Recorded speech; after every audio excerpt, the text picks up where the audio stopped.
لا حول ولا قوة إلا بالله العلي العظيم. بسم الله الرحمن الرحيم. الحمد لله الملك الحق المبين وهو رب العالمين، والصلاة والسلام على سيد المرسلين وخاتم النبيين ورحمة للعالمين وشفيع المذنبين والمخاطب بطه وياسين أبي القاسم محمد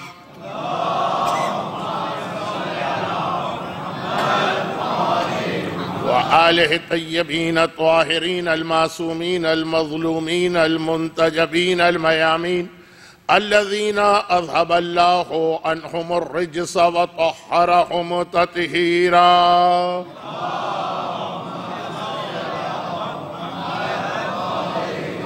سيما على الإمام المنتظر والحجة الثانية شرع عجل اللهم له الفرج ولعنة الله على أعدائهم أجمعين.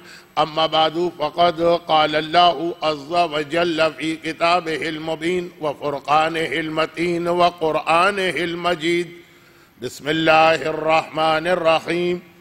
يا أيها الذين آمنوا إن تنصروا الله ينصركم ويثبت أقدامكم، وقال: ولن تجد لسنة الله تبديلا.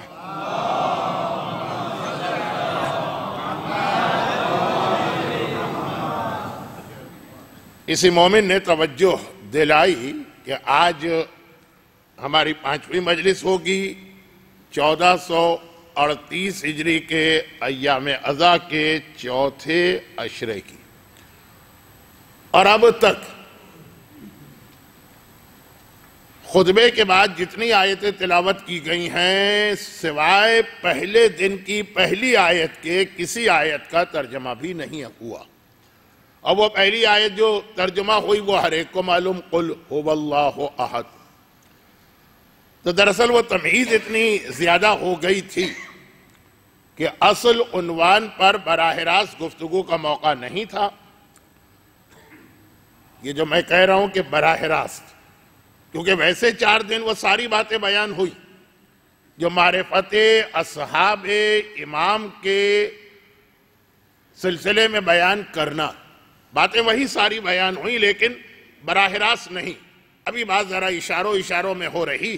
اور آج کی مجلس سے نہ صرف یہ کہ اس عنوان پہ گفتگو شروع ہو رہی ہے، بلکہ یہ بھی واضح کر دیا جائے کہ اس موضوع میں کسی ایک امام کے حوالے سے بات نہیں ہونا چاہیے، معرفت اصحاب ائمہ. لیکن چونکہ حجت الاسلام والمسلمین مولانا زیغم رضوی صاحب کا پہلا عشرہ معرفت امام کے نام سے تھا، تو اسی میں ایک لفظ میں نے شامل کر دیا.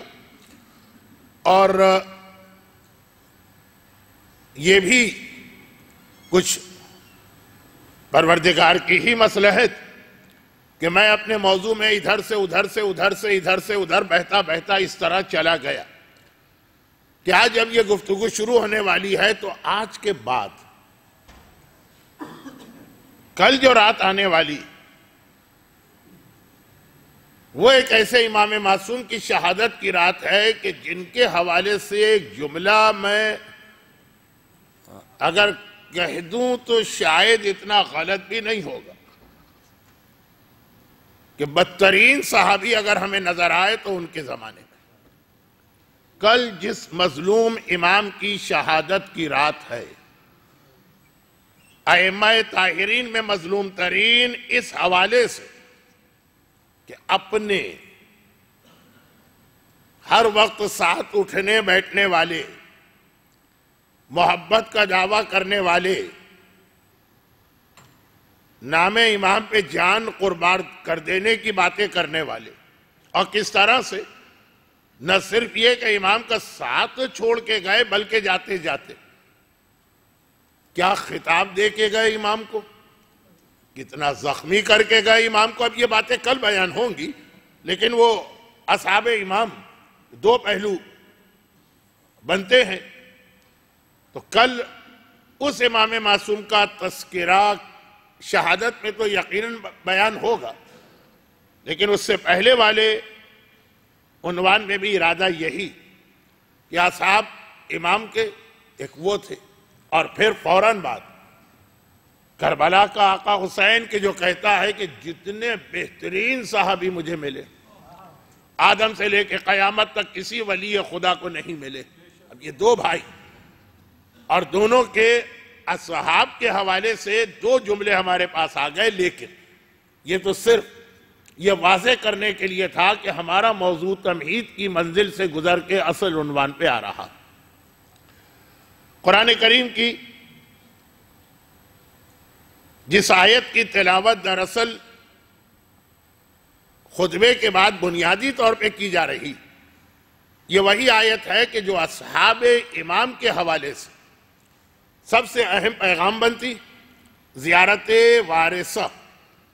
اب دیکھیں جتنے ائمہ طاہرین ہیں ان کے اصحاب میں صرف کربلا والا میرا آقا حسین ہے جس کے صحابیوں کے لیے الگ سے خاص زیارت ایسی آئی۔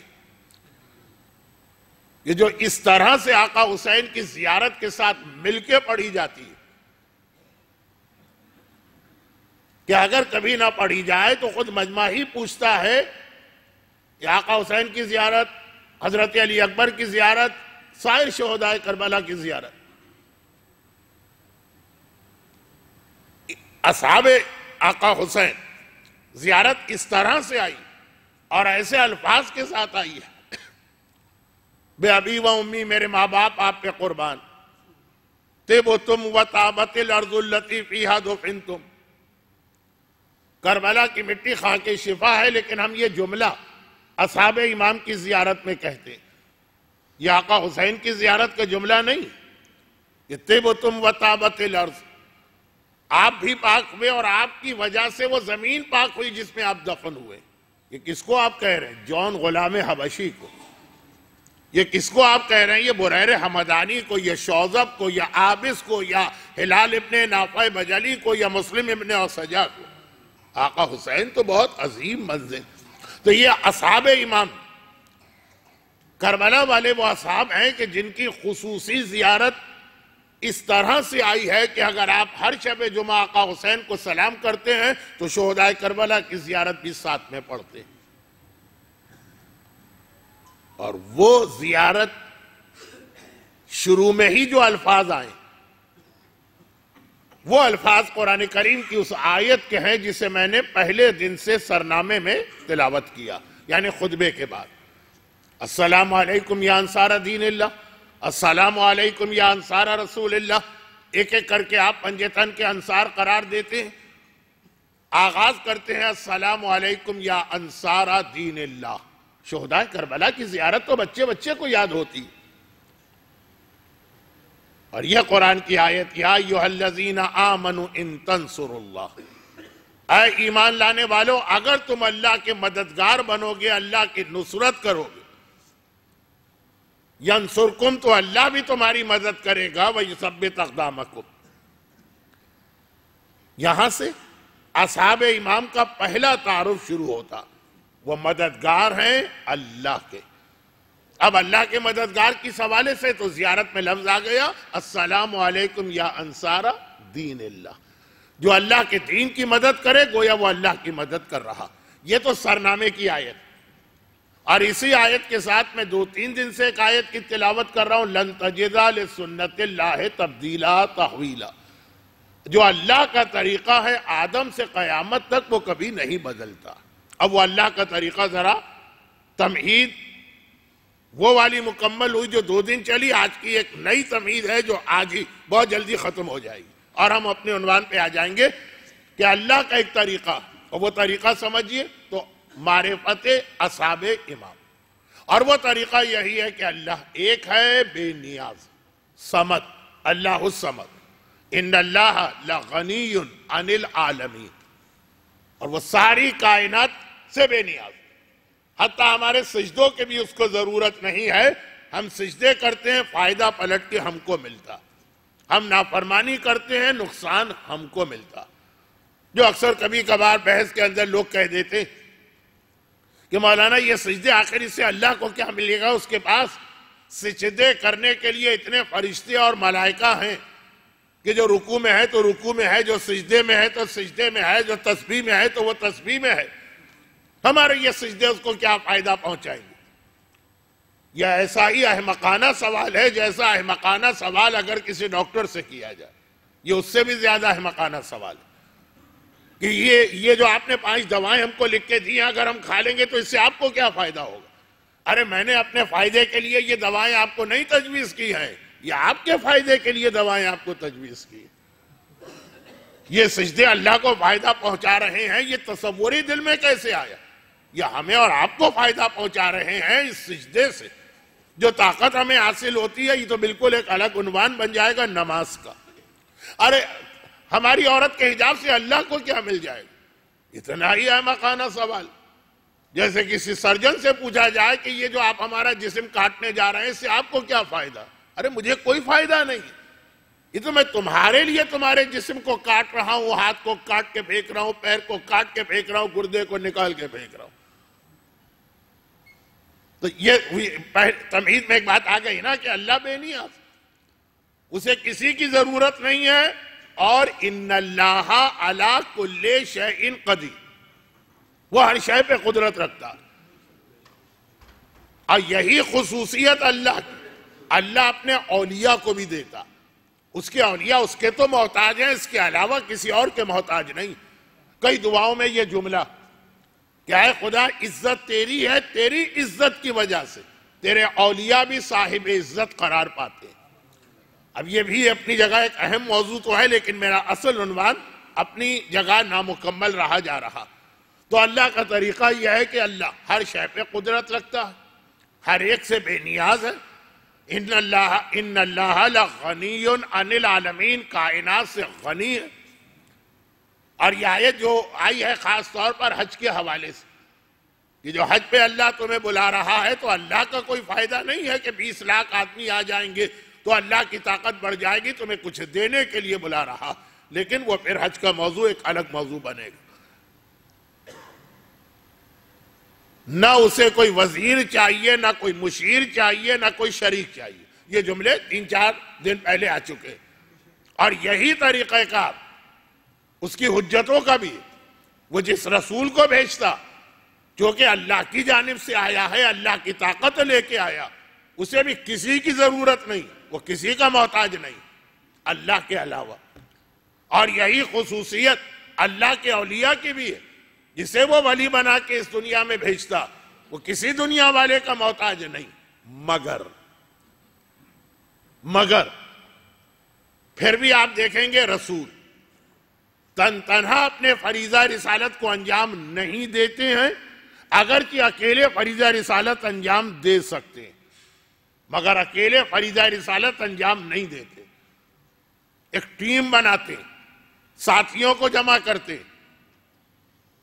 اگرچہ میں نے ایک زمانے میں کئی بار یہ نکتہ پڑھا تھا، لیکن 10 سال ہو گئے، چلے قند مقرر کے طور پہ اس کو دہراتے ہوئے اپنی بات آگے بڑھاؤں۔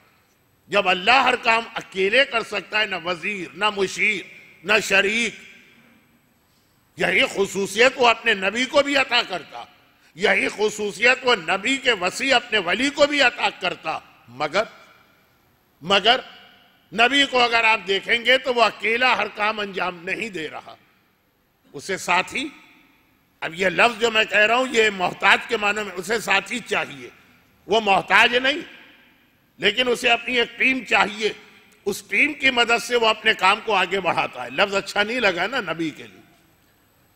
اللہ کا رسول جس وقت تبلیغ رسالت شروع کر رہا تو پیغمبر کے خلاف وہ ٹیکنیک استعمال کی گئی جو آج کی دنیا کی جو بہت مشہور ٹیکنیک ہے، میڈیا وار۔ کسی کے خلاف اتنا جھوٹا پروپیگنڈا کرو کہ اچھے خاصے سمجھدار لوگ بھی کنفیوز ہو جائیں، کہیں یہ بات سچ نہ ہو۔ تو کہتے کچھ تو ہوگا نا، تبھی تو بات اتنی آگے بڑھی۔ ہماری عام زندگی میں تو یہی ہوتا کہ کسی کے خلاف اگر آپ بہت زیادہ یہ خبر سنتے رہیں، فراڈیا ہے، چیٹر ہے، دھوکے باز ہے، ایسا ہے ویسا، تو لوگ کہتے ہیں بھائی کہیں آگ لگتی ہے تبھی تو دھواں اٹھتا ہے، اور یہ کہ اور اس قسم کی کتنی باتیں۔ یہ ٹیکنیک پہلی بار پیغمبر کے خلاف بھرپور طریقے سے استعمال کی گئی، خاص طور پہ قرآن نے بھی اس کے چند جملوں کو دہرایا۔ یہ بات میں پہلے پڑھ چکا ہوں، اس لیے بہت جلدی لیکن جس موضوع پر میں ہوں اس کے لیے اس بات کو بھی یاد دلانا ضروری۔ وہ قرآن نے بھی کہا کہ دیکھو یہ رسول کو شاعر کہتے ہیں، دیکھو یہ رسول کو جادوگر کہتے ہیں، دیکھو یہ رسول کو مجنون کہتے ہیں۔ یہ سارے قریش مکہ کے اعتراضات جسے قرآن نے ایز اٹ از کوٹ کر دیا، اور جیسا کہ میں اس سے پہلے اسی امام بارگاہ علی رضا کے ممبر پہ کئی بار کہہ چکا ہوں، یہ غیظ و غضب یا غصے کے عالم میں کہے ہوئے کچھ بے تکے اعتراض نہیں۔ ایک تو ہوتا ہے نا آدمی کسی کے خلاف غصے میں آ جا، جو اس کی زبان پہ آ رہا اور فول بک رہا، نہ سوچ سمجھ کے کہتا ہے، نہ ہر لفظ کا کوئی مفہوم ہوتا۔ لیکن یہ ایسا نہیں ہے، یہ بڑی پلاننگ کے ساتھ یہ باتیں کہی گئی، تبھی قرآن نے اسے کوٹ کیا۔ نعوذ باللہ پیغمبر کی شان میں کچھ اور انداز سے بھی گستاخی ہوئی، وہ الفاظ قرآن نے نقل نہیں کیے، یہ الفاظ نقل کیے، کیونکہ یہ غصے کے عالم میں کسی آدمی کی زبان سے نانسنس باتیں نہیں نکل رہی، یہ باقاعدہ ایک میٹنگ تے ہو رہی، اور یہ طے پا رہا ہے کہ پیغمبر کو کس طریقے سے تبلیغ سے روکا جائے، اور چونکہ یہ سلسلہ امام کی حکومت قائم ہونے تک رہے گا تو قرآن نے اسے نقل کیا کہ اپنے دور میں تم بھی اس چیز کو دیکھو اور سمجھو۔ امام کے آنے کے بعد بھی یہ سلسلہ بڑھے گا، پتہ نہیں امام کے آنے کے بعد امام کے خلاف کتنے ایسے پروپیگنڈے ہوں گے کہ صحیح مومن بھی کنفیوز ہو جائے گا یہ امام ہیں بھی کہ نہیں، لیکن وہ ذرا ایک مختلف موضوع۔ میں اس سے پہلے بھی ایک جملہ قرآن کے حوالے سے کہہ چکا ہوں، جو میں نے اب کہا، عرض کیا کہ اب تو یہ حجت الاسلام مولانا محمد علی نقوی صاحب جو ماہ مبارک رمضان میں پورا مہینہ آپ کی خدمت کرتے ہیں، یہ ان کا موضوع بن گئے، اور وہ یہ کہ قرآن جب کبھی ماضی کے کسی واقعے کا ذکر کرتا تو وہ بچوں کے اسکول کی ہسٹری بک نہیں ہے کہ تاریخ یاد دلا رہا ہو، قرآن صرف اتنی بات کہتا ہے جس سے ہمارا اور آپ کا کوئی تعلق آج بن رہا ہو۔ چنانچہ پورے واقعات قرآن بتا دیتا، جو ہمارے ہاں پہلا سوال ہوتا ہے اس کا قرآن ذکر تک نہیں کرتا کہ نام لے لے۔ حابیل ہے کہ قابیل، قرآن نے پورا واقعہ بتا دیا، صرف کا آدم کے 2 بیٹے۔ نام کی بحث میں قرآن پڑھا ہی نہیں کہ نام اصل چیز نہیں ہے، واقعے کا پیغام اصل چیز، جو ہمارے ہاں سب سے مشہور واقعات میں سے ایک کہ حضرت موسیٰ کو بھیجا گیا کہ موسیٰ تم نے بہت بڑا دعویٰ کر لیا کہ تمہارے پاس بہت علم ہے، جاؤ جہاں 2 دریا مل رہے ہیں وہاں پہ ہمارا ایک نیک بندہ بیٹھا ہے، جا کے اس سے بات کرو تو پتہ چلے گا علم کسے کہتے۔ اور اتنی تفصیل سے قرآن نے واقعہ نقل کیا، دونوں کی ملاقات، دونوں کے سوال جواب، دونوں کا سفر، دونوں کا ایک ساتھ چلنا، اتنی تفصیل سے قرآن واقعات نقل نہیں کرتا، مگر کہیں قرآن نے یہ کہہ کے نہیں دیا کہ آخر وہ تھے کون جن کے پاس موسیٰ ملاقات کے لیے گئے تھے۔ چھوٹا سا لفظ قرآن کہہ دیتا خضر، بات ہی ختم ہو جاتی، یہ لفظ قرآن نے نہیں کہا۔ اب دن میں نبا دینا، ہمارے بندوں میں سے ایک بندہ اس کو وہاں پہ ملا، 4 لفظ کہہ دیا قرآن نے، 1 لفظ نہیں کہا۔ اس اعتبار سے کہ قرآن تاریخ نہیں ہے، پیغام دینا چاہ رہا، پیغام اس میں نہیں ہے کہ ان کا نام کیا تھا، پیغام اس میں ہے کہ انہوں نے کیا کہا، اور قرآن میں آپ کو اس کی مثالیں بہت ملے گی۔ یہاں تک کہ آج تک مسلمانوں میں ایک اختلاف یہ ہے کہ حضرت ابراہیم نے اپنے کس بیٹے کو ذبح کرنے کے لیے چھری کے نیچے رکھا، کیونکہ حضرت اسماعیل کا یہ واقعہ آج کی مجلس میں آگے چل کر ایک اہم اصول بن کے آنے والا۔ البتہ وہی بات میں کہوں گا جو مرحوم علامہ رشید ترابی کے مجلس یقین، شام غریبہ کی ماسٹر پیس مجلس ہے یقین، جتنی بار آپ سنیں گے ایک لطف بھی نیا آئے گا، آپ کو ایک نئی معلومات بھی ملیں گی۔ اس مجلس میں جو انہوں نے جملہ کہا اسی کو میں دہرانے والا ہوں آج کی مجلس میں اپنے موضوع کے تحت۔ مگر بہرحال آج تک مسلمانوں میں یہ اختلاف چلا رہا، ٹھیک ہے، 90% علماء کا نظریہ ہے کہ وہ حضرت اسماعیل تھے، اور عیسائی کہتے ہیں کہ وہ حضرت اسحاق تھے۔ لیکن اب مسئلہ یہ نہیں رہا کہ اسلام ورسز کرسچینٹی، خود مسلمانوں میں بھی 10% صحیح ایسے لوگ ہیں جن کا یہ نظریہ کہ ابراہیم نے جس کے گلے پہ چھری رکھی وہ اسماعیل نہیں تھے، وہ اسحاق تھے۔ مگر سوال یہ پیدا ہوتا ہے، یہ اختلاف پیدا کیوں ہوا؟ پیدا اسی لیے ہو کہ قرآن نے اتنا لمبا چوڑا واقعہ سنا دیا، اسماعیل کا نام لے کے نہیں دیا، کیونکہ قرآن تاریخ کی کتاب نہیں، وہاں پہ یہ چیزیں نہیں آتی ہے کہ فلاں کا بیٹا، فلاں کا بھائی اس طرح پیدا ہوا، اس طرح بڑا ہوا، اس طرح جتنا آپ کے کام کا واقعہ، یعنی جس دن قرآن نازل ہوا اس دن سے لے کے قیامت تک جو لوگ گزریں گے، جو ان کے کام آنے والا حصہ ہوتا ہے، صرف اتنا واقعہ بیان ہوتا ہے۔ چنانچہ قرآن کا یہ والا اسٹائل، تو شاعر اور ساحر اور مجنون، یہ رسول شاعر ہے، یہ رسول جادوگر ہے، یہ رسول مجنون، خالی یہ تو نہیں کہا قریش مکہ نے، اس سے بڑھ کے بھی بہت ساری باتیں کہیں، باقی باتوں کا قرآن نے ذکر نہیں کیا، ان کا خاص ذکر کیا، کیونکہ اس کا تعلق ہے میڈیا وار سے، جو آنے والے زمانے کے مومن کو فیس کرنا پڑے گی، اور ہم فیس کر رہے ہیں، اور ابھی تو اور آگے بڑھے گا اس سلسلہ۔ اور باقی وہ ساری باتیں جس کا تعلق خالی پیغمبر کی شان میں گستاخی سے، اور وہ غصے کے عالم میں کہ یہ ہمارے بتوں کو، ہمارے خداؤں کو برا کہتا ہے، غیظ و غضب کے عالم میں جو انہوں نے بکواس کی وہ قرآن نے کوٹ نہیں کی، اس کا کیا فائدہ؟ لیکن یہ بہت سوچے سمجھے منصوبے کے تحت کل کی مجلس کے آخری حصے کو آج کی مجلس کے پہلے حصے سے ملا دوں۔ شیطان بھی اگر کوئی کام کی بات کرے تو ہمیں اس سے بھی سبق لینا، اور ہمیں اس سے بھی نصیحت کی بات کو عکس کرنا۔ قریش مکہ، کفار مکہ، بڑے بڑے سرداران مکہ گمراہ ہیں، بت پرست ہیں، 360 خداؤں کے ماننے والے ہیں، مغضوب ہیں، ذالین ہیں، لیکن طریقہ بتایا کہ اسلام کو روکنا ہے، پلاننگ کی انہوں نے، ایک منصوبہ جس کا ایک حصہ میڈیا وار ہے، پھر تلوار الگ ہے، دولت الگ ہے، تعلقات الگ ہیں، یہ تو میرا موضوع نہیں ہے، بات بہت پھیل جائے گی۔ اور میڈیا وار میں یہ جو کہا شاعر، یہ جو کہا جادوگر، یہ جو کہا مجنون، گرچہ مجھے آج کے مجمع میں more than 50% وہ لوگ نظر آ رہے ہیں جو 10 سال پہلے کی مجلس میں نہیں تھے جب میں نے یہ بات کہی تھی، لیکن اب مجلسیں خالی ممبر سے نہیں سنی جاتی ہیں، یوٹیوب سے بھی سنی جاتی ہیں، اس لیے بات کو جلدی سے مکمل کروں۔ یہ 3 الزامات جو رسول پہ لگائے گئے، جس میں پہلا والا الزام تو سمجھ میں ہی نہیں آ رہا، جادوگر کہا تو سمجھ میں آ رہا، مجنون کہا شاعر، یہ کیا الزام؟ لیکن چونکہ پیغمبر کے خلاف جو پروپیگنڈا ہے اس کا ایک خاص مقصد یہ ہے کہ پیغمبر کا کلام معاشرے تک نہ پہنچے، لوگ نہیں سنیں۔ اس کے ہر دور میں الگ طریقے ہوتے ہیں، کبھی فتوے آ جاتے ہیں، کبھی پروپیگنڈے آ جاتے ہیں، کبھی اور بہت ساری چیزیں، کبھی نکاح ٹوٹ جاتے ہیں، بہت سارے طریقے ہیں۔ پیغمبر کے زمانے میں عقل مندی، جو کل میں نے لفظ کہا تھا کہ اگرچہ ان کو ہم عقل مند نہیں کہیں گے لیکن ایک سمجھداری تو ہے نا ان دشمن۔ یہ 3 شاعر کیوں کہا؟ اس اعتبار سے کہ خاص طور پر پرانی شاعری وقت کا ضیاع ہوتی ہے، ویسٹیج آف ٹائم۔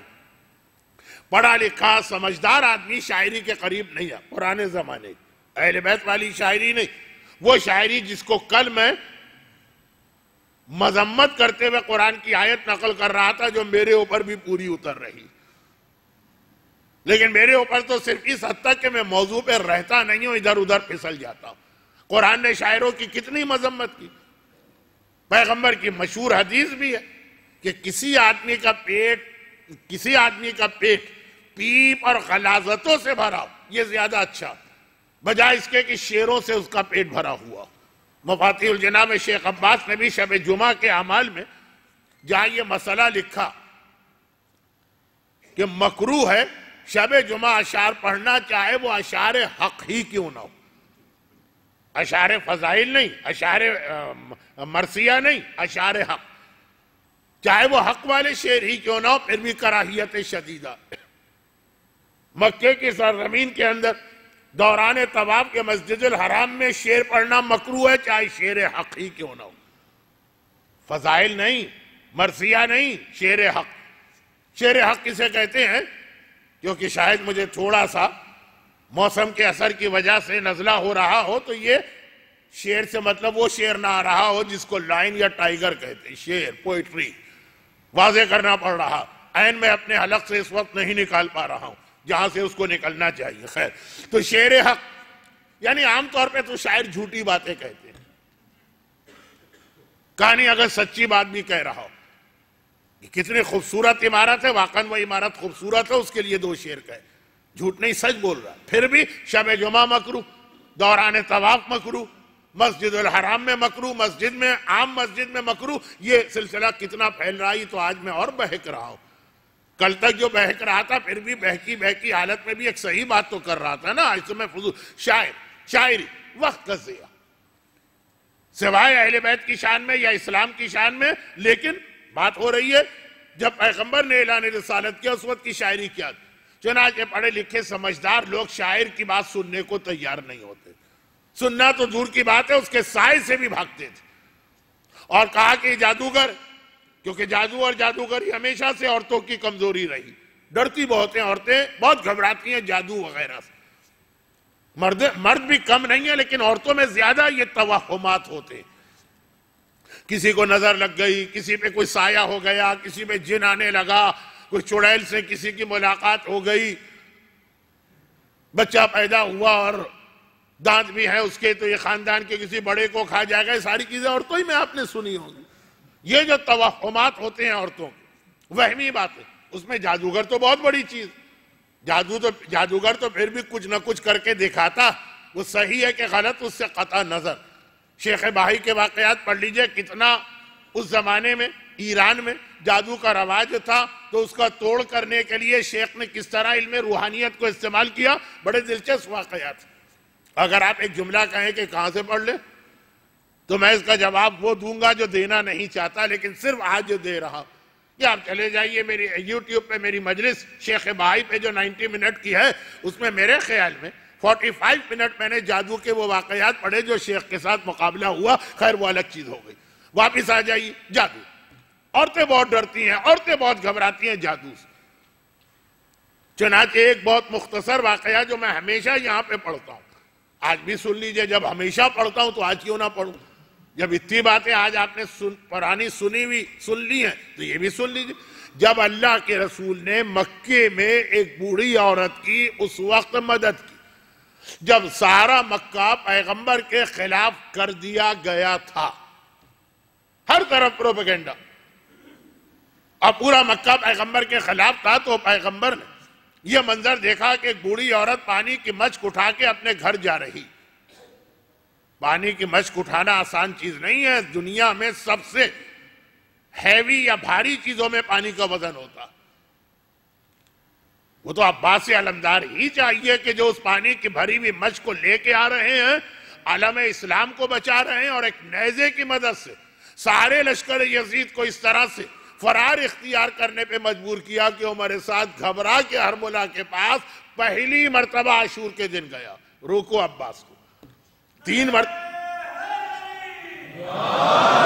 مرتبہ عمر سعد گھبرا کے ہرملہ کے پاس گیا تھا، مگر علی اصغر دوسرا موقع ہے، حسین تیسرا موقع ہے، پہلی بار عباس پانی کی مشک بھی اٹھائے ہیں، خالی اٹھانا نہیں ہے، جب بازو قلم ہوئے تو دانتوں سے پانی کی مشک کو سنبھالا ہے، اس کے لیے تو علی کا وارث عباس ہی چاہیے، لیکن ایک عام انسان اپنی ساری طاقت کے باوجود، آسان نہیں ہے پانی کی مشک یہ بوڑھی عورت اٹھا کے لے جا رہی، کیونکہ پانی ہے بھی ضرورت، اس کے بغیر گزارا بھی نہیں ہو سکتا، تو اس کا یہ عمل بتا رہا ہے کہ اس کے گھر میں مرد تو مرد، کوئی جوان عورت بھی نہیں، ورنہ اتنا محنت کا کام وہ کرتی، چنانچہ پیغمبر قریب گئے کہ لائیے پانی کے مشک دیجئے میں آپ کے گھر پہنچا دوں، سر سے پیر تک رسول کو دیکھا، اتنی گریسفل پرسنالٹی، اتنی وجاہت، یا وجیہن عند اللہ، دعائے توسل شروع ہی پیغمبر کی وجاہت سے ہوتی کہ دل نہیں چاہ رہا کہ پیغمبر کو زحمت دے، لیکن کرے کیا، مجبوری بھی ہے،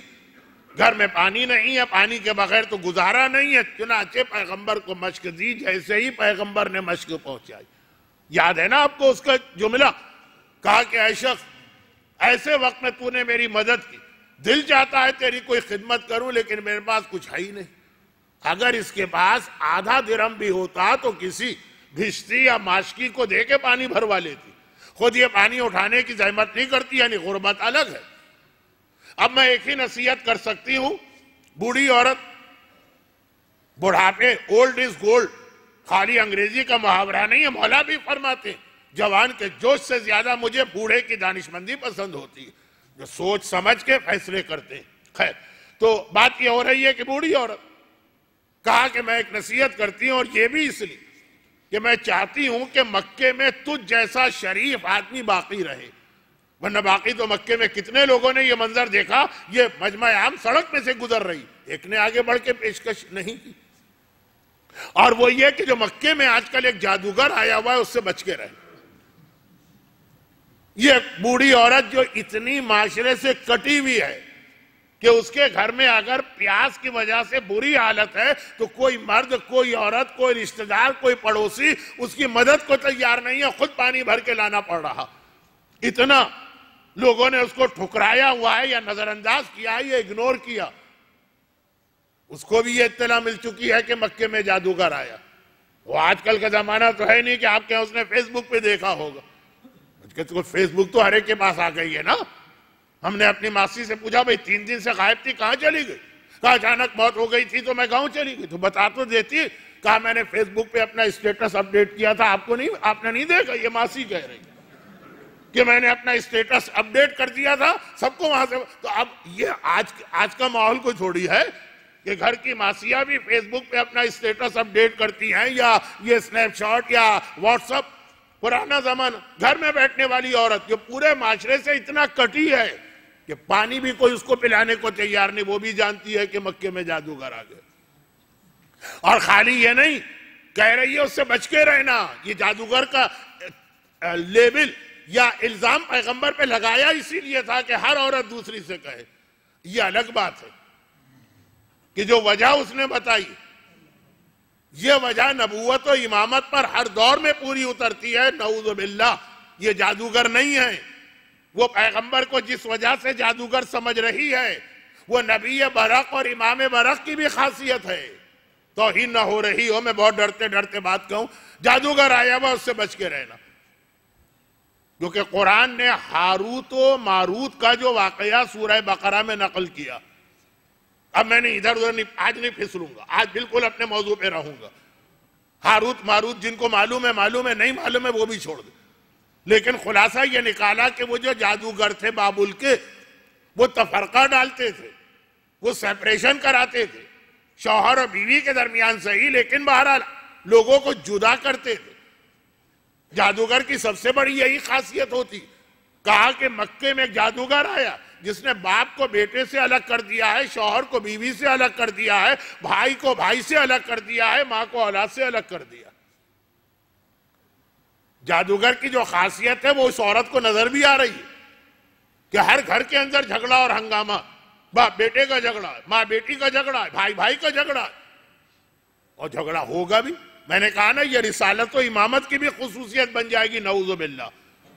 جس گھر میں رسول و امام کی تعلیمات آئیں گی، چاہے وہ مسلمان کا ہو، 14 امامی 14 معصومین کے ماننے والے کا، وہاں بھی جھگڑا ہو جاتا۔ شادی بیاہ میں کتنے جھگڑے اس بات پہ ہوتے ہیں کہ آپ نہیں جا رہے مکس گیدرنگ، اور بہن کو چاہیے مکس گیدرنگ اپنی بیٹی کی شادی۔ بھائی بہن میں جھگڑا کیوں ہو گیا؟ یہاں کسی جادوگر کی وجہ سے نہیں ہوا، آیت اللہ سیستانی کی توضیح المسائل کے اس مسئلے کی وجہ سے ہوا جو ان کا اپنا ہے بھی نہیں۔ وہی تو قرآن ہے، یہ حدیث ہے۔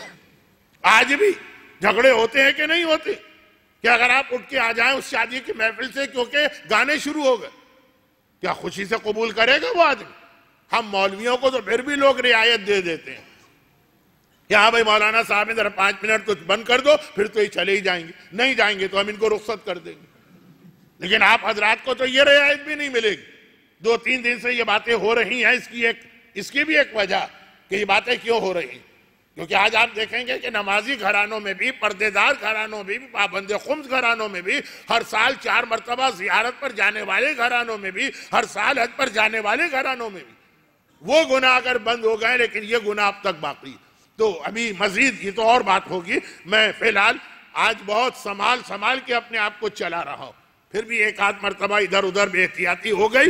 جادوگر خاصیت یہ ہے کہ وہ گھروں میں پھوٹ ڈالتا، جھگڑے ہوتے ہیں اس کی وجہ سے گھروں میں۔ گھر کے رسول و امام کا صحیح پیغام جائے تو یہی بات ہوگی، لیکن وہ بات کا ایک سٹیج ہے، یہ بھی ایک مرحلہ۔ عورت دیکھ رہی، کہا کہ جادوگر سے بچنا، عورت کہہ رہی ہے کسی مرد نے کبھی پیغمبر کو یہ مشورہ نہیں دیا. اب پیغمبر کا جواب بھی آپ کو معلوم. کہا کہ آپ میری ماں کی مانند ہے، آپ کا احترام اپنی جگہ، یہ نصیحت پہ عمل نہیں ہو سکتا. یہ جملہ بھی بہت اہم جملہ ہے آج کی مجلس میں، اس کو آگے ابھی اور واضح کرنا. کیوں نہیں ہو سکتا؟ عورت گھبرا گئی کہ ویسے تو بڑا نیک اور سعادت مند نظر آ رہا ہے، کیوں؟ کہا میں ہی وہ جادوگر ہوں جس کا آپ تذکرہ کر رہی ہیں. اب اختیار عورت نے کہا کہ اچھا تو پھر جو تو نے میری مدد کی ہے یہ کیوں؟ جب کسی کا امیج آپ کے ذہن میں بہت برا ہو اور پھر وہ مدد کرے تو آپ حیران ہوں گے نا. کہ اس لیے کہ جو میں پیغام لے کر آیا اس پیغام میں یہ کیا ہے؟ اس پیغام کہ اگر بت پرستی کرنے والی عورت ہے، مشرک عورت ہے، خدا کے خلاف والی عورت ہے، لیکن مدد کی حقدار ہے تو اس کی بھی مدد کرو. اور بہن کی مدد نہ کرو، بھائی کی مدد نہ کرو، رشتہ داروں کی مدد نہ کرو، پڑوسیوں کی مدد نہ کرو، والدین کی مدد نہ کرو، مومنین کی مدد نہ کرو. وہ رسول والا اسلام تھا، یہ ہمارا اور آپ کا اسلام. لیکن میں نے کہا نا یہ ساری چیزیں بعد میں بھی آ سکتی ہیں، ابھی جلدی سے آگے بڑھانا ہے بات کو. اور کہا کہ رسول پاگل، نعوذ باللہ مجنون.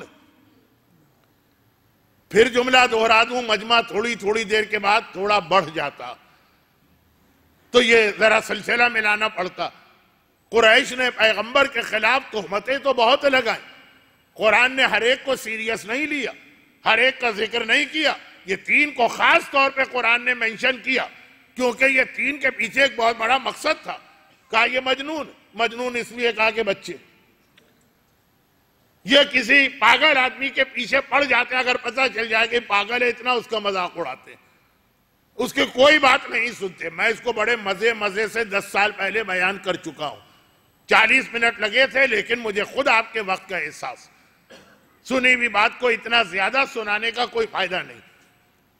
اگر پتہ چل جائے کہ یہ فلاں آدمی پاگل، بڑے ترس کھائیں گے، عورتیں اظہار افسوس کریں گے، بچے اس کو کھلونا بنا دیں گے. اب قریش کے یہ بے تکے فضول غصے کے عالم میں فرسٹریشن نکالنے والے الزامات نہیں ہیں کہ بھئی فرسٹریشن دل میں کہہ دو جو کہنا نہیں. باقاعدہ ایک میٹنگ کے ساتھ طے پایا کہ رسول کو معاشرے سے کس طرح سے کاٹا جائے. کہ پیغمبر کی بات، پہلے تو پیغمبر کو روکنے کی کوشش کی. پیغمبر نے تو کہہ دیا میرے ایک ہاتھ پہ سورج رکھ دو، دوسرے ہاتھ پہ چاند رکھ دو، تب بھی میں پیغام حق کو بیان کروں گا.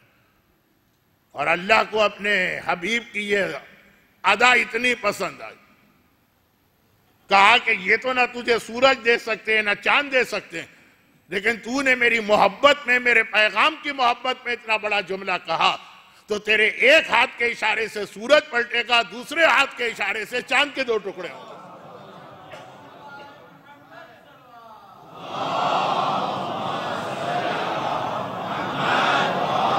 پیغمبر قریش مکہ کو بتا رہے کہ مجھے کتنی ہی بڑی دولت کیوں نہ دے دو، لیکن اللہ نے کہا کہ میرا حبیب سورج اور چاند کی بات کی. اب سورج بھی اس کے ہاتھ کے اشارے پہ چلے گا، چاند بھی اس کے ہاتھ کے اشارے پہ ٹکڑے ہوگا. اور آج بھی اگر ہم اور آپ اللہ کے وعدوں پہ بھروسہ کر کے اس کی بات ماننے لگے تو اللہ اپنے نیک اور اطاعت گزار بندے کی اتنی ہی مان رکھتا ہے. اب یہ لفظ ہندی کا لفظ ہے لیکن اردو میں بھی استعمال ہوتا ہے. اتنا خیال کرتا ہے، اتنا لحاظ کرتا ہے اللہ بھی، اگر آج بھی ہم اس کی بات مان لیں تو. خیر پیغمبر کو روکنے کی کوشش کی. پیغمبر کا تو اتنا اسٹریٹ فارورڈ جواب کہ آگے جو کچھ کہنے کی ہمت نہ پڑی، اب لوگوں کو روکو. 2 ہی طریقے ہیں نا، یا پیغام والے کی زبان پہ تالا ڈالو یا سننے والوں کے کانوں پہ پردے ڈالو. تو اب یہ کہ شاعر کہہ دو تاکہ پڑھے لکھے اور دانشمند لوگ دور ہو جائیں، جادوگر کہہ دو، عورتیں پیغمبر کا کلام سننے کی بات تو چھوڑو، اپنے بچوں پر اس کا سایہ بھی نہ پڑنے دیں. اور یہ کہ بچے تو کھلونا سمجھے. پیغمبر نے ایک ٹیم بنائی. اگرچہ اکیلے بھی پیغمبر ہر چیز کا جواب دے سکتے ہیں، لیکن جہاں سے میری مجلس شروع ہوئی کہ پیغمبر نے ایک ٹیم بنائی اور کہا کہ میں ان 3 الزامات کا جواب بھی دوں گا اور ساتھ ساتھ یہ طریقہ بھی بتاؤں گا کہ دین کے پیغام کو آگے کیسے بڑھایا جاتا. کہا کہ تم نے شاعر کہا تاکہ بوڑھے اور سمجھدار اور دانشمند اور اولڈ از گولڈ والے لوگ میری بات نہ سنے، میں اپنے چچا ابو طالب کو اپنا ساتھی بناتا ہوں تاکہ دنیا دیکھے جب ابو طالب جیسا شخص میری بات مان رہا ہے تو یہ شاعری نہیں ہوگی۔ تم نے مجھے جادوگر کہا تاکہ عورتیں میرا نام سن کے گھبرا جائیں، اپنے بچوں کو ایک بار اپنے آنچل میں چھپا لیں کہ سایہ نہ پڑنے پائے۔ میں اپنی اس رسالت کی تبلیغ اس وقت تک نہیں کروں گا جب تک کہ خدیجہ طاہرہ کو اپنا شریک نہ بنا لوں، تاکہ عرب کی عورتیں دیکھیں اگر یہ جادوگر ہوتا تو خدیجہ جیسی عورت اس کا ساتھ نہ دیتی۔ تم نے مجھے مجنون کہا تاکہ 10-12 سال کے بچے بجائے پیغام سننے کے میرا مذاق اڑائیں۔ میں اس وقت تک پیغام حق نہیں پہنچاؤں گا جب تک کہ میرا بھائی علی میرا ساتھ نہ دے، تاکہ دنیا دیکھ لے اگر یہ مجنون ہوتا تو خطیب منبر سلونی علی جیسا عالم کامل کبھی رسول کا ساتھ نہ دے۔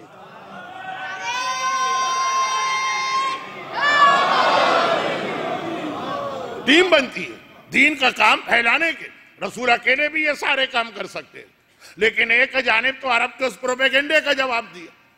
جیسے اب یہ جیسے کی بات تو میں نے غلط کہہ دی، لیکن اس کی ایک چھوٹی مثال کہ اگر دنیا کے کسی ملک میں، اور ہیں بھی مثالیں اور ابھی بھی چل رہی ہیں، دنیا کے کسی ملک میں اسلام پر یہ الزام آ جائے کہ یہ عورتوں کے حق کا خیال نہیں کرتا، یہ عورتوں پہ ظلم کرتا، یہ عورتوں کو سیکنڈ گریڈ کا سٹیزن مانتا، عورت اسلام میں کنیز سے بھی زیادہ، یا ہندی کا لفظ ایک داسی سے بھی زیادہ حقیر، اور ہم اس کا جواب دیں، وہ بات نہیں بنے گی۔ لیکن اگر خود مسلمان عورت اس کا جواب دے، وہ میدان میں آئے اور کہے کہ جو حق اسلام نے ہمیں دیا ہم اس پہ راضی ہیں، ہم اس پہ خوش ہیں، اس نے ہمارا احترام کیا ہے، اس نے ہمیں عزت دی ہے، عورت اگر اس طرح سے جواب دے اس بات کا زیادہ اثر ہوگا، کیونکہ الزام عورت کے حوالے سے لگا۔ تو پیغمبر خود بھی جواب دے سکتے ہیں، لیکن جب شاعر کہے کہ بزرگوں کو دور کیا تو ابو طالب کا ساتھ آنا، جادوگر کہے کہ عورتوں کو دور کیا تو خدیجہ کا ساتھ آنا، اور جب مجنون کہے کہ بچوں کو دور کیا تو علی کا ساتھ آنا، پیغمبر کے مشن کو بڑھا گیا اور ایک سنت قائم کر گیا۔ وہ کیا سنت؟ جو ایک تو میرا موضوع چل رہا ہے وہ ہے ہی اپنی جگہ کہ اللہ غنی، اللہ صمد۔ یہ مجلس یہاں سے شروع ہوئی تھی کیونکہ آدھے سے زیادہ لوگ بعد میں آئے، مجھے معلوم کہ کتنے ہی ایسے لوگ ہیں جو 1.5 گھنٹے پہلے نکلتے ہیں اور پھر بھی نہیں پہنچ پاتے ہیں، جو اس وقت ٹریفک کی صورت ہوگی۔ لیکن اللہ اکیلا ہے، تنہا ہے، هو اللہ احد، کسی چیز کی ضرورت نہیں، ہر چیز پہ قدرت بھی رکھتا، اور اس کے نبی کی بھی یہ خاصیت ہے، لیکن نبی اکیلا نہیں چلتا، نبی اپنے ساتھ ایک ٹیم بناتا، نبی اپنے ساتھ۔ اب یہاں سے ہمارا موضوع معرفت اصحاب، اپنے ساتھ اصحاب کو لے کے چلتا اور بار بار یہ بتاتا کہ چاہے دین پھیلانا ہو تو مرد، عورتیں اور بچوں کو ساتھ میں ملانا، اور چاہے غیروں کو اپنا بنانا ہو تو مباہلے کے میدان میں بھی مرد، عورتیں اور بچے تینوں کی نمائندگی ہوگی، اور چاہے دین کو بچانا ہو تو کربلا کے میدان میں بھی مرد بھی چاہیے، عورتیں بھی چاہیے اور بچے بھی چاہیے۔ اور یہی اصول امام زمانہ کا ہے کہ اگر تمہیں واقعاً میرا حق ادا کرنا ہے تو عورتیں، مرد اور بچے ان سب کو مل کے امام کی خدمت کرنا ہے۔ وہ کیا خدمت ہوگی وہ انشاءاللہ اپنے موقع پہ یعنی کل ہی آئے گی۔ مگر یہاں پہ جو اب تک بات پہنچی اس کو آگے بڑھانے کے ایک جملہ کہہ دوں، وہ یہ کہ نبی ہر کام اکیلا کر سکتا، پھر اکیلا کرتا نہیں ہے، ساتھی ملاتا۔ کیوں؟ مرحوم، بہت لمبی بات ہو جائے گی اس لیے میں اس کو ایک ہی جملے میں سمیٹ رہا ہوں۔ مرحوم علامہ رشید طلابی علی اللہ مقامہ، وہ عظیم تقریر یقین، آج بھی آپ سنیے، میں اس کا تذکرہ کر چکا ہوں۔ اس کے اندر ایک روایت آتی ہے، اور وہ روایت بظاہر 2 انبیاء کے درمیان کا مکالمہ، لیکن جو آج کی میری مجلس ہے وہ پوری اس مجلس کا خلاصہ بھی وہی ایک جملہ۔ اللہ نے حکم کس کو دیا ذبح کا؟ ابراہیم کو دیا، اسماعیل کو نہیں دیا۔ نہ اسماعیل نے خواب دیکھا، نہ اسماعیل کو کسی اور فرشتے کے ذریعے یہ حکم ملا، نہ اسماعیل کو پتہ چلا کہ کیا حکم ہے۔ بھئی اللہ آپ کو ایک حکم دیتا ہے، آپ جا کے عمل کریں گے، ضرورت ہی نہیں آپ کو دوسروں سے پوچھنے کی یا دوسروں کو خبر کرنے کی یا دوسروں کو اطلاع کرنے کی، اور خاص طور پہ ایک نبی۔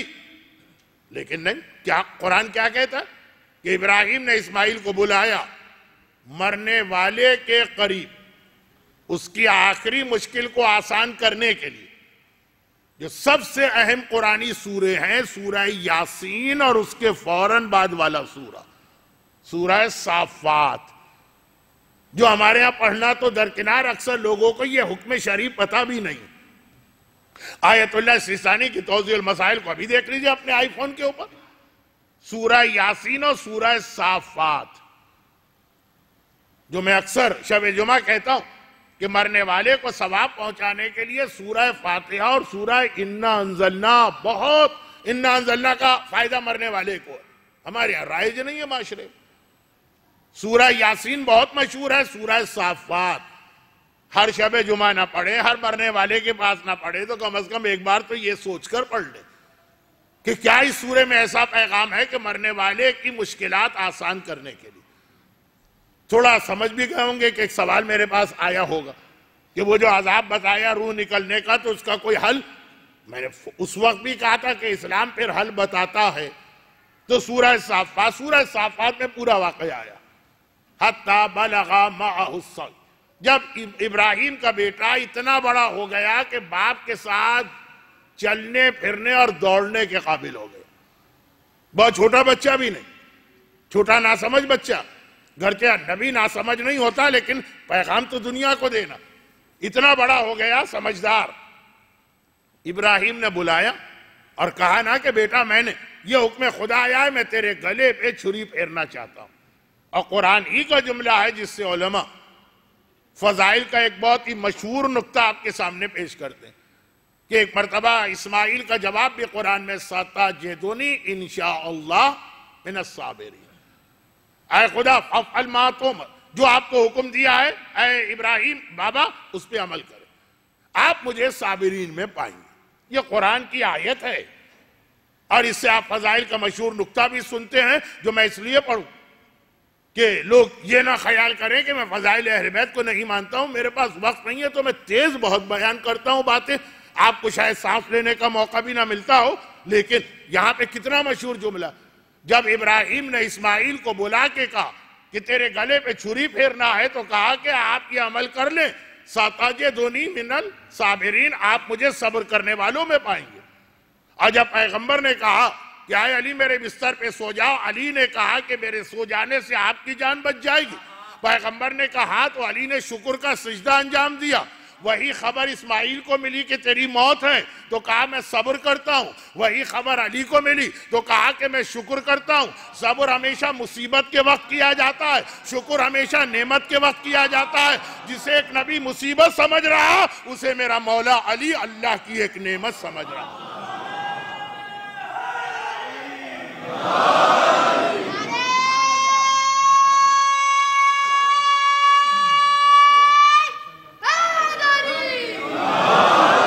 ایسا لگ رہا ہے کہ سالوں سے آپ نے شاید یہ نقطہ نہیں سنا، لیکن بہت ہی مشہور ممبر کا نقطہ ہے۔ اب بلایا اسماعیل کو اور کہا کہ یہ حکم ملا، تب یہاں پہ ایک سوال، اور یہ ایسا میں نے کہا کہ یہ پورا یقین مجلس میں علامہ رشید ترابی نے بہت وضاحت کے ساتھ یہ بیان کیا۔ میں تو صرف وہ ایک جملہ لے کے پیغمبر اور امام، یعنی مثلا کربلا والا آقا حسین، یا مثلا زمانے کا امام جس کے بارے میں جملہ میں کل پورا کروں گا۔ آج تو ابھی بات شروع ہوئی ہے رسول سے کہ ٹیم چاہیے، سب کو جمع کر رہے ہیں۔ ابراہیم نے اسماعیل کو آخر یہ بتایا کہ ضرورت کیا تھی، اللہ نے تو نہیں کہا تھا، اللہ نے تو تمہیں حکم دیا، جیسے اس وقت کم از کم حاجرہ کو نہیں بتایا۔ حاجرہ سے تو اتنا کہا دعوت میں جانا ہے، حاجرہ نے بیٹے کو نہلا دھلا کے نئے کپڑے پہنا کے بھیج دیے۔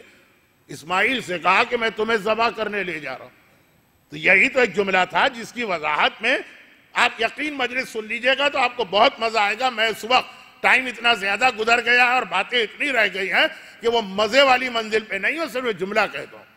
تو یہی کہ اگر ابراہیم بغیر بتائے اسماعیل کو لے جا کے لٹاتے اور گلے پہ چھری رکھتے، حکم خدا پورا ہو جاتا، جو ابراہیم کو بتایا گیا خواب میں وہ ہو جاتا۔ لیکن اسماعیل اجر و ثواب سے محروم رہ جاتے ہیں، ان کو تو پتہ ہی نہیں چلتا نا کہ کیا ہو رہا۔ ابراہیم کی خواہش ہے کہ جس حکم پہ میں عمل کر رہا ہوں اسماعیل بھی پورا اجر و ثواب حاصل کریں، تو انہیں پہلے سے بتایا تاکہ پھر وہ کہیں کہ میں اس کے لیے تیار و راضی ہوں۔ جب تیار و راضی ہوں تو اجر و ثواب ملتا ہے، ناگہانی امتحان کا کوئی اجر و ثواب نہیں ملا کرتا ہے۔ تو ثواب میں بیٹے کو برابر سے شریک کرنا ہے، باپ کو بتانا ضروری تھا، نہیں بتاتے۔ یہ یاد رکھیے کہ اگر صبح سے شام تک آپ کا فاقہ ہو گیا کبھی اور بعد میں پتا چلا کہ ارے یہ تو آج رمضان کی پہلی تاریخ تھی، یہاں کی بات نہیں ہے، سویڈن کی بات ہے، کینیڈا کی بات ہے، انگلینڈ کی بات ہے، پتہ ہی نہیں چلا، تو یہ نہیں ہے کہ آپ کا روزہ ہو گیا یا آپ کو ثواب مل گیا، آپ کو تو کچھ پتہ ہی نہیں۔ تو پتہ ہو اور پھر آدمی تیار ہو تو اجر و ثواب ملتا ہے۔ پیغمبر ایک ٹیم بنا رہے ہیں اور اس ٹیم کو اس طرح، اور خالی پیغمبر نہیں، میں نے 2 دفعہ آج کے مجلس میں جملہ کہا، ایسی ہی ایک ٹیم امام زمانہ بنانا چاہتے ہیں اور اس کا انتظار کر رہے تو اجر و ثواب ہم کو ملے، اس لیے برابر سے وہ ہم کو شریک کریں گے اس کے اندر۔ یہ جملے کی وضاحت بات میں، لیکن یہاں رک کر 2 چھوٹے سے واقعات تو اب نہیں پڑھ سکتا، اشارے کر دوں۔ اللہ کا رسول، ایک سوال میں کروں جس کا آدھا جواب آج دے رہا ہوں، آدھا جواب کل دوں گا۔ میرا ایک جملہ سنیں، بعض اوقات ایک ہی چیز کبھی اچھی ہوتی ہے کبھی بری ہوتی ہے۔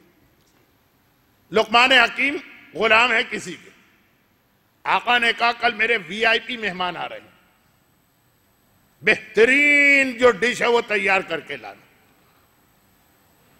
اب لقمان پہ معاملہ چھوڑ دیا، وی آئی پی مہمان ہے، بڑے خصوصی مہمان، نہاری بنائی کہ پائے بنائے کہ حلیم بنایا کہ بریانی بنائی کہ اگر حیدرآباد دکن کے لوگ ہیں تو مرچوں کا سالن یا ڈبل کا میٹھا بنایا، کیا بنایا۔ لقمان زبان، بکرے کی زبان بہت سے ملکوں میں بکرا یا گائے بہت شوق سے کھائی جاتی ہے، وہ تیار کر کے لائے، صرف ایک ڈش رکھی۔ آقا نے دیکھا اور ایک مرتبہ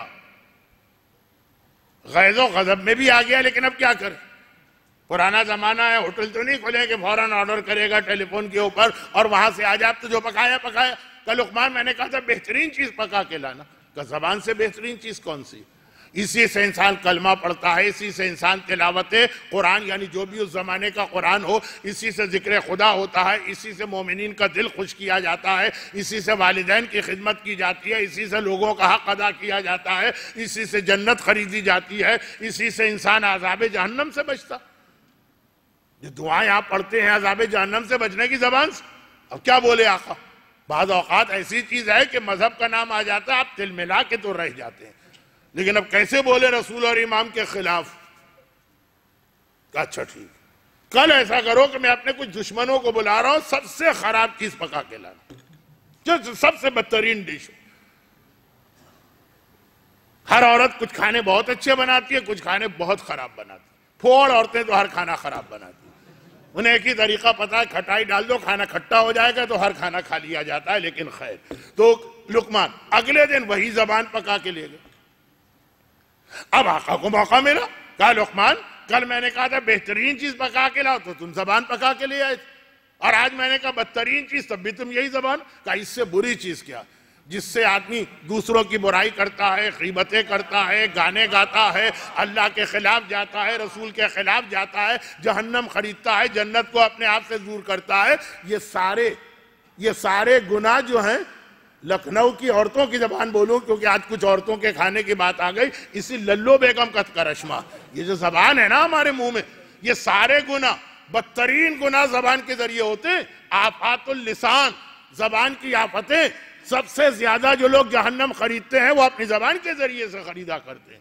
کہا اس سے بدترین چیز کیا؟ اب ایسا فلسفہ لقمان نے بیان کیا کہ آقا تو چاہے متفق ہو کہ نہ ہو، لیکن کیا بہترین چیز زبان اور بدترین چیز بھی زبان۔ کبھی ایسا ہی ہوتا، بہت ہی لائٹ سی مثال دے دو، بہترین چیز داڑھی، زینت آدم ہے، اور بدترین چیز بھی داڑھی، یہ مذہبی مثال نہیں۔ مرد کے چہرے پہ آ جائے تو بہترین چیز داڑھی، اور اگر خواتین کے چہروں پہ داڑھی ہو تو خیر۔ آپ تو شادی بھی نہیں کریں گے اگر پہلے سے پتہ چل جائے۔ اب یہاں مسئلہ، ایک جملہ میری زبان پہ ایسا آیا کہ وقت نہیں ہے، آدھا آج آپ سنیں گے، آدھا کل سنیں گے، اور یہ بہت اہم مسئلہ ہماری قوم کا ہے۔ آج میں اس وقت یقیناً 9:25 رات کے 9:25 پہ اپنے موضوع سے ہٹ رہا ہوں اعلان کر کے، لیکن صرف 5 منٹ کے لیے، پھر تو مسائل۔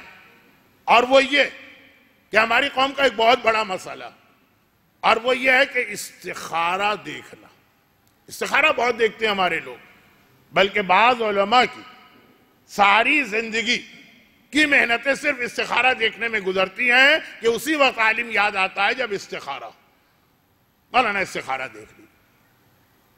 استخارہ بہت اچھی چیز بھی اور بہت بری چیز بھی، لیکن میرا موضوع استخارہ نہیں تھا، میرا موضوع تھا استشارہ، کیونکہ دونوں باپ بیٹے۔ استشارہ بہترین چیز بھی ہے اور بری چیز بھی ہے۔ کیا ہے یہ میں کہہ کے آ رہا ہوں اس وقت، کیا آپ کے سامنے بیان کرنا؟ اسلام کہتا ہے جب بھی کوئی ایسا مسئلہ آئے جس میں تم کنفیوز ہو، فیصلہ نہیں کر پا رہے، پہلے اپنی عقل استعمال کرو۔ اللہ نے تمہیں سب سے بڑا استخارہ تمہاری عقل دی، یا اللہ نے تمہیں بکری سے اور گائے سے اور اونٹ سے اور بلی سے اور کتے سے اور خرگوش سے الگ پیدا کیا عقل کی وجہ سے۔ ورنہ آپ سے زیادہ بلی دیکھ سکتی ہے، اس کی آئی سائٹ بہت طاقتور ہے، رات کے اندھیرے میں دیکھ لے گی وہ آپ۔ یہ تمہاری عقل، یہ کیوں دی اللہ نے؟ اس لیے نہیں دی ہے کہ اسے کسی لاکر میں بند کر کے لاک لگا دو، دوسروں کی عقل استعمال کرو، نہیں، پہلے ہے خود غور کرو، اور اگر استفتح لقلبک، حدیث ہے نا رسول کی، پہلے اپنے دل سے مشورہ لو۔ دل مانے قلب کا لفظ آیا ہے، دل کو تو عربی میں فواد کہتے ہیں، خیر عقل سے سوچو، جب عقل جواب دے جائے تب آگے بڑھنا۔ اگر عقل نے ایک فیصلہ کر دیا اب ختم بات، اچھا ختم بات کا مطلب اگلے 2 مرحلے۔ جب عقل جواب نہ دے تو پھر نیک لوگوں سے مشورہ کرو، جسے اسلام میں استشارہ کہتے ہیں۔ یہ باپ ہے، مشورہ لو، ایڈوائز، جو قرآن کریم نے رسول کو بھی حکم دیا، لیکن رسول والی بات کل آئے گی۔ پہلے ایڈوائز لو۔ اور بدترین گناہوں میں سے ایک گناہ ہے خیانت۔ 2 چھوٹی حدیثیں سن لیجئے، اگرچہ 9:27 ہو گئے، 2 چھوٹی حدیث۔ میرے مظلوم آقا چوتھے امام کی حدیث ہے کہ اگر میرے بابا کا قاتل وہ تلوار میرے پاس لا کے امانت رکھوائے جس سے میرے بابا کو قتل کر چکا، 2 الگ چیزیں ہیں، قتل کا ارادہ ہے تو شاید مسئلہ کچھ اور، قتل کر چکا، امانت رکھوائے اور آ کے مجھ سے مانگے تو میں اس امانت میں بھی خیانت نہیں کروں گا، یہ اس کو واپس کروں گا۔ امانت لوٹانا واجب ہے اور اس میں خیانت کرنا گناہ کبیرہ، ایک حدیث۔ دوسری حدیث، خیانت کیا؟ پیغمبر نے کہا کہ اگر کوئی آدمی مجھے 6 باتوں کی ضمانت دے دے، اضمنوا لکم 6 من انفسکم اضمنوا لکم الجنہ، تم 6 آدمیوں کی مجھے 6 چیزوں کی مجھے ضمانت دو، میں تمہیں جنت کی ضمانت دیتا ہوں، گارنٹی میری طرف سے۔ تم 6 کام، ان 6 میں سے ایک یہی کہ جب تمہیں امانت دی جائے تو خیانت نہ کرنا، میں تمہیں اضمنوا لکم الجنہ، میں تمہیں جنت کی ضمانت دیتا ہوں۔ آقا حسین نے عمر سعد کو ضمانت دی تھی اس جگہ پر جہاں ہم کربلا میں جا کے مقام مکالمہ کی زیارت کرتے، جگہ ہے نا مقام عمر سعد، جہاں جا کے ہم زیارت کرتے آقا حسین اور عمر سعد، وہاں آقا حسین کا جملہ، میں تمہیں ضمانت دیتا ہوں، لیکن وہی کہ وہ بات اپنے اصل موضوع سے ہٹ جائے گی، اس لیے میں واپس آؤں، میں اللہ کا رسول کہہ رہا میں جنت کی ضمانت دیتا ہوں۔ خیانت نہ کرنا، خیانت امانت کے اندر گڑبڑ کرنا، خیانت میں بدترین خیانت پیسے کی نہیں ہوتی، مشورے کی ہوتی۔ اگر کوئی آپ سے آ کے ایڈوائز مانگ رہا تو آپ پہ واجب ہے کہ آپ اسے بالکل صحیح ایڈوائز دیں، خیانت نہیں کر سکتے۔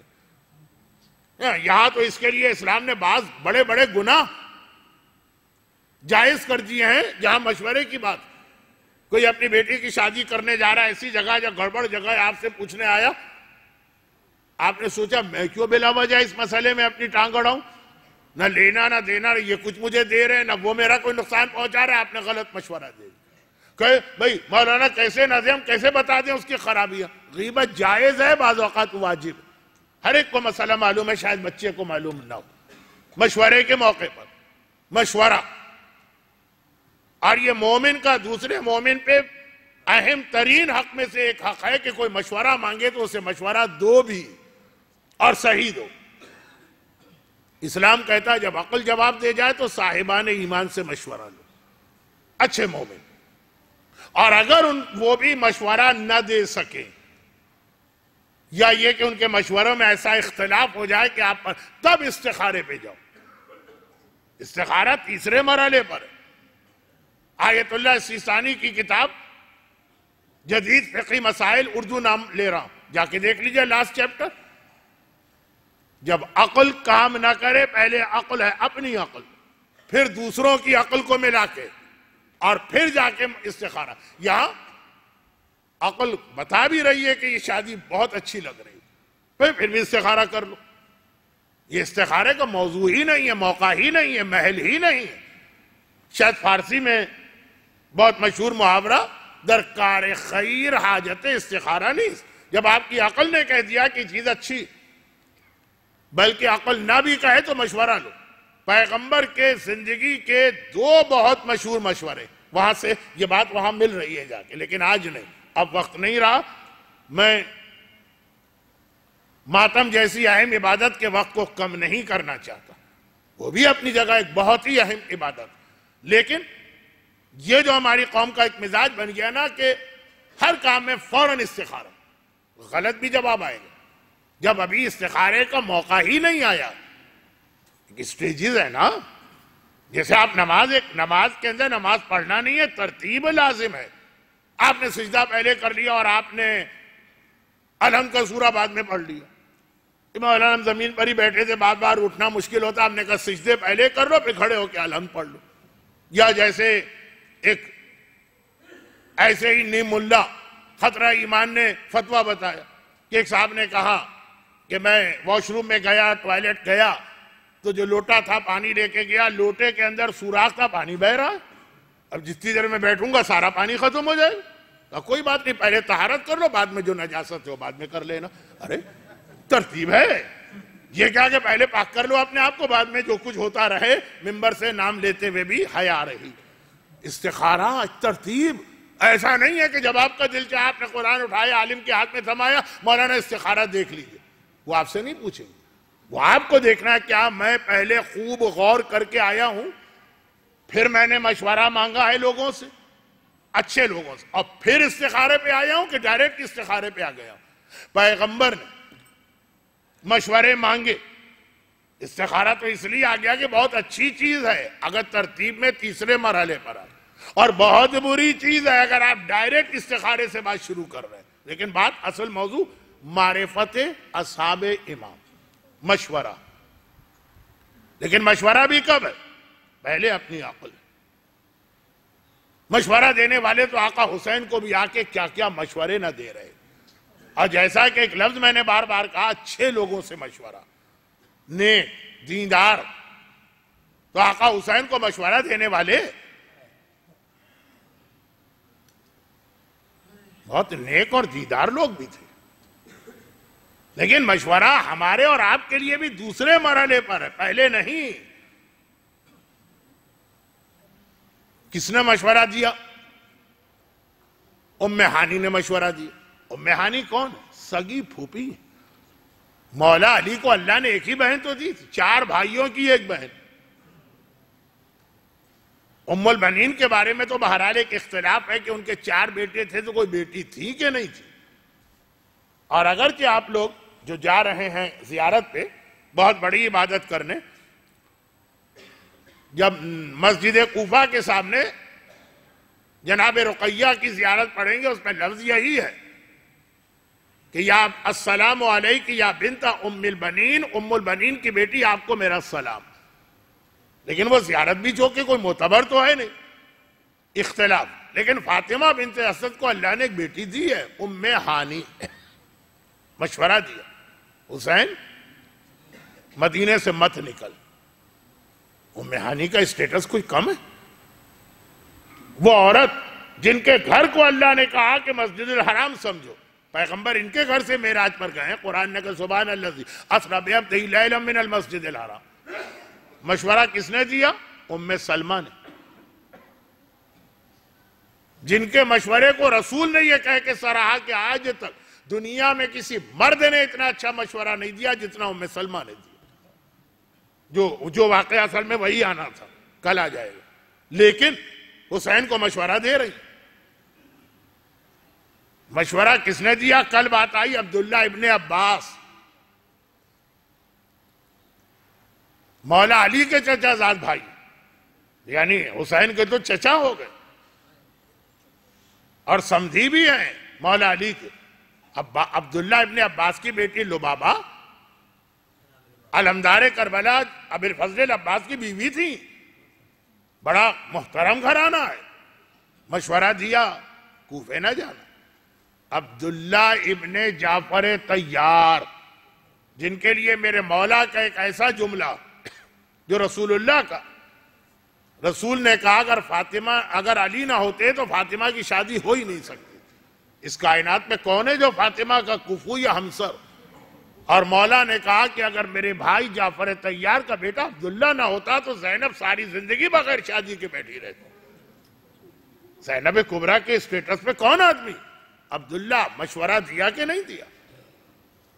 تو اب میں وہ بات نہیں کر رہا کہ جو دنیا پرست و بے دین لوگ، یہ سارے کے سارے حسین کے چاہنے والے، محبت کرنے والے، دین کو سمجھنے والے، رسول اور امام علی کے شاگرد یہ آ کے مشورہ دے رہے ہیں.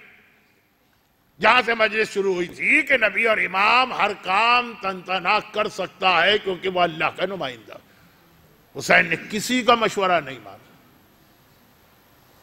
اور یہی کہا کہ آپ کا مشورہ اپنی جگہ، یعنی ہماری زبان میں کہوں گا یہ آقا حسین کا جملہ نہیں ہے کہ عقل پہلے ہے مشورہ بعد میں استخارہ آخر میں. جب مجھے ایک چیز معلوم ہے، لیکن اب دیکھیں میں کتنے جلدی مصائب کو آج مکمل کر رہا ہوں، لیکن ایک عجیب بات، سب کے مشورے آپ نے سنے. حقیقت میں اگر کوئی ایسا ہے جس کو یہ مشورہ دینا چاہیے کہ حسین مت جا، اس نے یہ مشورہ نہیں دیا. اس نے کہا کہ ضرور جا. اور وہ کون ہے؟ وہ فاطمہ. ہر ماں اپنے بیٹے کو روکتی ہے کسی بھی مصیبت و پریشانی کا سامنا کرنے سے. ماں بیٹے کا رشتہ ایسا، کل بھی ایک جملہ آ گیا تھا، آج بھی ایک جملہ. ایک ماں ہے جسے اپنی اولاد کی ایسی للک یا محبت ہوتی ہے یا اٹیچمنٹ کہ ہر صورت میں ماں یہ چاہے گی کہ میرا بیٹا جو ہے اب ایسی جگہ نہ جائے جہاں موت کی یقینی ہے. سب نے روکا ہے، فاطمہ نے تو الٹی بات کہی ہے. لال وہ وقت آ گیا جس کے لیے تیری ماں نے گرمیوں میں چکیاں پیس پیس کے تجھے پالا. اے میرے لال، یہی کربلا تو تھی جس کے لیے تیری ماں، بھئی جناب زینب کا جملہ ہے نا، جب شام میں رہائی ملی اور ایک مرتبہ تبرکات آئے تو پہلا ہی کرتا دیکھ کے بے اختیار چیخیں مارتے ہوئے زینب کھڑی ہو کے آگے بڑی، سجاد یہ کرتا مجھے دینا. پھوپھی اماں آپ نے پہچان لیا یہ کون سا کرتا؟ کہا میں نہ پہچانوں گی. ارے مدینے میں میری ماں یہ کرتا سیتی جاتی تھی، روتی جاتی تھی. میں نے پوچھا ماں یہ کرتا سیتے ہوئے کیوں رو رہی؟ کہا زینب میرے لال کے بدن پہ یہ کرتا ہوگا جب قاتل کا خنجر حسین کی گردن پہ چلے گا. ماں مشورہ نہیں دے رہی ہے، ماں بلکہ کربلا کے لیے ہر تیاری کر رہی. حسین تو حسین، حسین تو حسین کہ بھائی وہ تو دونوں معصوم ہیں. فاطمہ کی یہ کیفیت ہے کہ عصر عاشور کی ایک روایت پڑھ کے اس لیے بات ختم کرتا ہوں کہ مصائب سکینہ کا ایک ٹکڑا. عصر عاشور کبھی ایک بڑا مشکل مرحلہ آپ کے لیے آتا ہے، یہ بھی قابل احترام وہ بھی قابل احترام، ان کی بات مانے کہ ان کی بات مانے. یہ مسئلہ ذوالجناح کو پیش آیا تھا نا. حسین کہہ رہے ہیں مجھے مقتل میں لے جا، سکینہ پچھلی ٹانگوں سے لپٹی ہوئی کہہ رہی ہے ذوالجناح میرے بابا کو مقتل میں نہ لے جا. ذوالجناح کرے تو کیا کرے، حسین کا حکم مانے. یا سکینہ کی فریاد کو سنے۔ آخر حسین خود اترے، سکینہ کو گود میں لیا، ایک مرتبہ کہا سکینہ بیٹی مجھے مقتل میں جانے دے، شاید میں تیرے لیے پانی لے کے آ جاؤں۔ ارے صبح سے پانی کی فریاد کرنے والی تڑپ کے کہتی ہے بابا مجھے پانی نہیں چاہیے۔ یہی کہہ کر میرا چچا عباس گیا تھا، پانی بھی نہیں آیا، چچا بھی نہیں آیا، مجھے نہیں چاہیے تھا۔ کل کی رات شب عاشور تھی، ساری رات سکینہ نے جاگ کے گزاری ہے۔ آج صبح عاشور کا پورا دن سکینہ بھی تھکی ہے۔ پہلی بار باپ کی نرم و نازک گود ملی، سکینہ کی آنکھ لگ گئی۔ بار بار کہتی ہے بابا آپ کو نہیں جانے دوں گی، میرا چچا میرا امو مجھ سے جدا ہو چکا ہے، اور آنکھ لگ گئی۔ کتنی دیر بعد باپ کا سینہ ملا، آج کا پورا دن نہیں، کل کی پوری رات نہیں، آنکھ لگ گئی۔ اور حسین اب پریشان، 30,000 کے لشکر کا مقابلہ کرنا آسان ہے، ننھی سکینہ کو کیسے راضی کریں؟ بس ایک بار سکینہ نے آنکھیں کھولی اور کہا بابا مجھے گودی سے اتار تو دینا۔ حسین نے گودی سے اتارا۔ سکینہ نے کہا جائیے بابا خدا حافظ، اب تو مرنے کے بعد ہی ملیں گے۔ حسین حیران ہو گئے، سکینہ ابھی مجھے روک رہی تھی، ابھی مجھے جانے دے رہی ہے۔